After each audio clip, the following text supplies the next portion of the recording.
put your gloves on, touch them up, let's get into it. Today we're going through how Merab Dvalishvili and Peter Yan can become the Bantamweight GOATs because they both have the opportunity to do so very soon. I think Peter Yan's path to becoming the GOAT is a little farther than Merab's, but he definitely can, and I'm going to be going through why in this video. First and foremost, he obviously has to beat Merab. That is part one of becoming the GOAT. But let's stop acting like Merab's just nothing. People are acting like Merab just... He didn't look great in that fight. He did not at all. He was taking body kicks. He was hurt, man. He really was.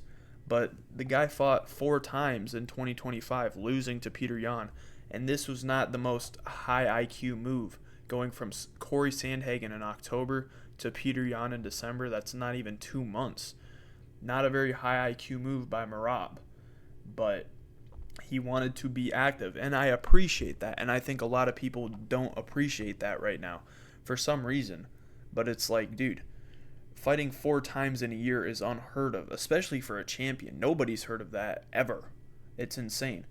Very low IQ move from Merab, though, going from Corey Sandhagen to Peter Yan. I know he did not take a lot of damage. I know Merab's a guy that after a fight, he goes outside and starts sprinting up and down the hill, doing the hill sprints, dude.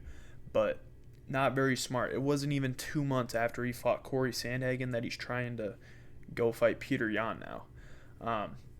But if Peter Yan beats Merab, I just don't think you can consider him the GOAT yet. I think he needs a little more to his resume because there's a lot of good contenders at Bantamweight, especially a lot younger ones that it's going to be a while before they really get up there. But I think he has a ways to go yet. I would think more highly of him if he finished Merab, but I don't foresee that happening. The last finish that Peter Yan got was against Aldo in 2020, and Merab is a high-level bantamweight, so I just don't see it happening. So let's say Yan beats Merab. Then after that, in my opinion, just my opinion, I think he fights the winner of Song Yadong and Umar Nurmagomedov. I understand people are going to think O'Malley should get the next title shot. I get that. He is a big name, but he just got handed Merab twice in a row. Sean O'Malley beat Ayman Zahabi, and I don't think many people rate Ayman Zahabi very high at all. I know Ayman Zahabi was on a crazy win streak. He's a decent fighter, but I just don't think he's... Like, Sean O'Malley should have knocked him out. If Sean O'Malley didn't knock him out, then we'd be having a very different discussion right now. So if Sean O'Malley doesn't knock out Ayman Zahabi, Ariel Helwani, then I think we'd be having a very different discussion right now, and Sean O'Malley would not even be in talks right now. But because Sean O'Malley is such a superstar that he is, I think I could see Sean O'Malley just waiting out for a title shot, and I really don't want to see that happening. He had a close fight with Song Yadong, and just with that, some people were even saying Song Yadong won. I don't think Song Yadong won, but it was a very competitive fight. Now, let's say Umar Nurmagomedov beats Song Yadong. And before I get into that, I think Song Yadong is a very tough matchup for Umar Nurmagomedov. They're giving him, this proves to you how much the UFC wants to promote these Chinese fighters. They're putting it in Shanghai. They want Song Yadong to be a superstar. They want to get the Chinese superstars up higher up. That's why they're giving him Umar Nurmagomedov. But Song Yadong is a hard opponent. I think this is actually a tough matchup for Umar Nurmagomedov. I do. But Umar, dude, he is a very, very good fighter. Super well-rounded. And I'm taking him to beat Song Yadong. But Umar Nurmagomedov is a guy that he's not like the regular Dagestanis. He's very well-rounded. He can strike. He is a very good striker. And if Peter Yan beats Umar, then it's like, okay, Peter, he's very close to being the GOAT. But then I think after that, then he has to beat a Sean O'Malley. And I think Sean O'Malley is actually a stylistic nightmare for Peter Yan. I could see Umar just picking apart Umar Nurmagomedov. Sean O'Malley, the range, dude, it's a huge difference for me. Jan likes to pressure forward, get into mid range, build the combinations, and Sean makes that difficult. He changes his stances, the jabs, the straight shots, and kicks. If you go back and look at the first fight, a lot of time was spent with O'Malley moving. He was always moving around. He's not directly standing in front of Peter Yan. And Sean was not giving easy combinations to Yan.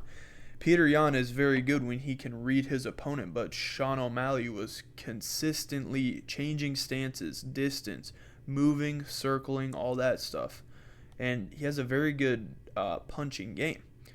And I don't think Sean O'Malley would win in a rematch against Peter Yan, but I do think it would be a very high-level fight. And it'd be one I'd look forward to, but I want Sean O'Malley to fight someone else. I don't want him sitting around waiting. But first, Peter Yan has to beat Umar. Umar is a very good fighter, like I said. Very well-rounded. The most well-rounded Dagestani fighter. When you think of a Nurmagomedov or any Dagestani fighter, you think, oh, they're just going to wrestle the whole time. Not Umar Nurmagomedov, dude. Umar is actually a very good fighter. He's very well-rounded.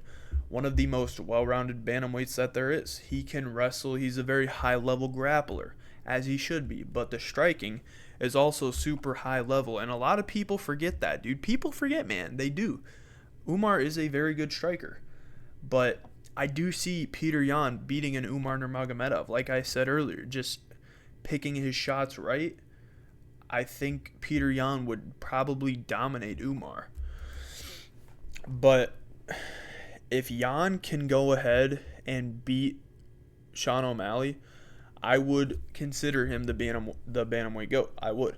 Because, like I said, very hard stylistic matchup for him, like I said earlier. But then there's going to be that argument of like, oh, well, why would you not give Sean O'Malley the shot over Umar? Because they both have 2 wins since their Merab fight, so why wouldn't you give it to Sean?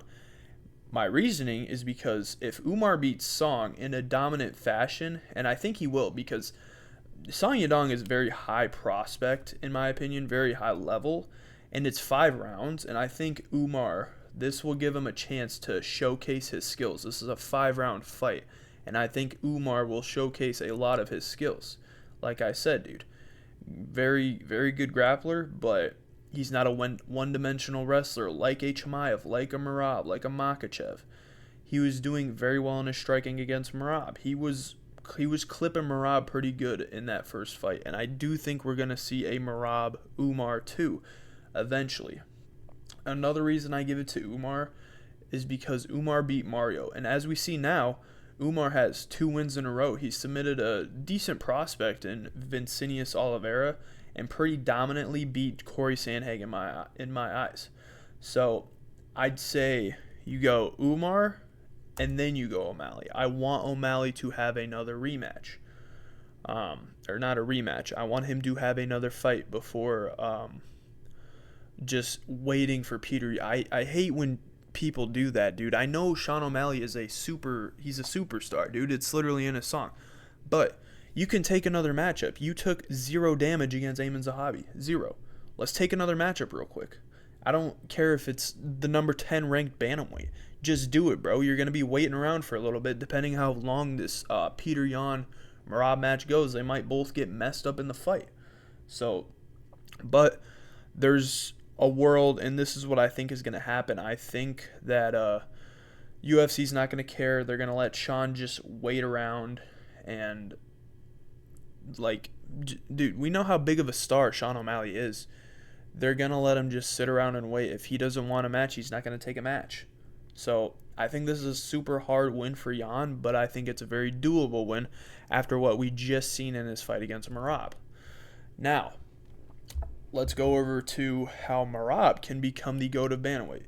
And he is now. Let's stop pretending like he's not, bro. This dude was on a roll last year. He was. But you'll say Peter Yan just beat him, so why isn't Peter Yan the GOAT? Because Peter Yan doesn't have any title defenses yet. That's my reasoning. Merab had 3 title defenses. That is very good to do in today's MMA, UFC, whatever, dude. Very good to do. And this is a must-win for Merab. If Merab cannot beat Peter Yan in this fight, this is crucial. This is crucial for both guys. Peter Yan needs to beat Merab. Merab needs to beat Peter Yan. This is a must-win for both guys. And stop acting like he's not the GOAT. He is, bro. Look at how active he was. He's taken some time off. He's healed up. Got the nose healed, but obviously that's going to be a target for anyone and everyone. If Merab can go out there and get a very dominant, like 49-46 win, I think you can almost call him the GOAT. I really do. But I don't know for sure. I feel like you can, but at the same time, I think he needs one more because Merab's not a guy. We know he's kind of a decision merchant. He's looked better in his fights. He's funny in his fights, dude. He picked up O'Malley, threw him on his back. He dropped Umar and started emoting on him in their fight. So Merab's funny, but I think you can almost call him the GOAT. Almost, but I think he needs one more. And I think we need to see O'Malley, Dvalishvili 3, dude. No, we do not need to see the trilogy, bro. If anybody actually thinks we need to see the trilogy of this, you're crazy, bro. Sean O'Malley got completely walked in the first fight, and then he gets submitted in the second one. You can never, ever, ever make this fight again, dude. I don't care how long of a fight streak that Sean O'Malley goes on. Do not run this back. We do not want to see this. Do not do that.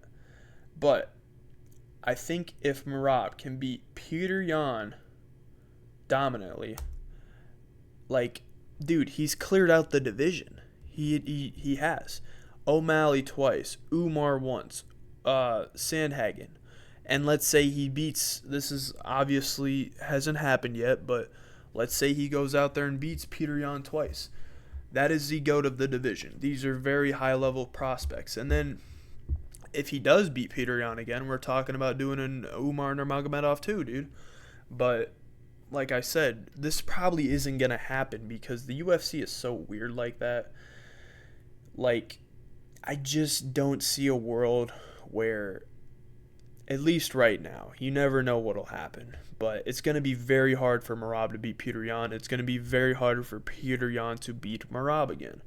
But right now, Merab is the GOAT of the Bantamweight division. He just is. So, for one last match, if Merab gets all this done, he's cleared out the division, I want to see a Merab Dvalishvili versus Mario Bautista. I think this is a great fight to make. Mario Bautista, like I said earlier, he is coming in with two wins. He just lost to he just lost to Umar. Umar's a good loss, man. He is. And if Umar goes out there and he stunts on Song Yadong, that's going to look even better for Mario. He's submitted Vincenius Oliveira, and he beat Corey Sandhagen very dominantly in my eyes. So I think if this might just sound like a Merab glazing video, and I love Merab. I think he's hilarious. I love him as a fighter, but no bias in this. I think there's a world where Merab wins, but right now I don't think he can win. Not now. Just the way Peter Yan picked him apart in that second fight, I should say. I just don't see Merab being able to have a lot of success, dude. I'm sure he's going to be making adjustments and stuff like that, like maybe figuring out a way to do takedowns differently, avoiding those body kicks. But then if he starts covering up his body, dude, that leaves the opening for a Peter Yan head kick. And imagine seeing Merab put out cold. That would be quite the sight. I think that's how Merab can do it. Obviously, this is all hypothetical. If everything were to work out, this is how it would go, but it's UFC. Super unlikely, like a 10% chance this happens. But he has the hardest test of his career in front of him in Peter Yan. I think Merab's going to make adjustments, like I said, but for right now, I'm taking Peter Yan. I do think even if Merab loses, I think if he does lose, I think maybe a matchup against Mario Bautista would be good because Mario Bautista is young. Like, Mario Bautista is not going to fight O'Malley because O'Malley's his boy. So I don't see that happening. But I think this would, in general, I think this would be a good fight to see. But if Merab goes out there and he's cleared out everybody, he's beat Yan twice, he's beat O'Malley twice, he's beat Sandhagen, he's beat Umar. You go out there and then you throw on a Mario Bautista, I think that solidifies him as the GOAT. Already, dude, if he beats Petr Yan twice, that for me personally, I would consider him the GOAT of Bantamweight. But I know a lot of people would not agree with that. So I would give him Mario Bautista. And Mario Bautista is a very, very well-rounded fighter. We just seen him submit a guy. He's very good on the feet. A lot better on the feet than he is on the ground. And I just think that'd be a banger fight to make in general. So, yeah. That is the video. Please like and subscribe. I don't care if you like, but if you subscribe, that'd be great so I can start doing live fight companions. Thank you for watching. Goodbye.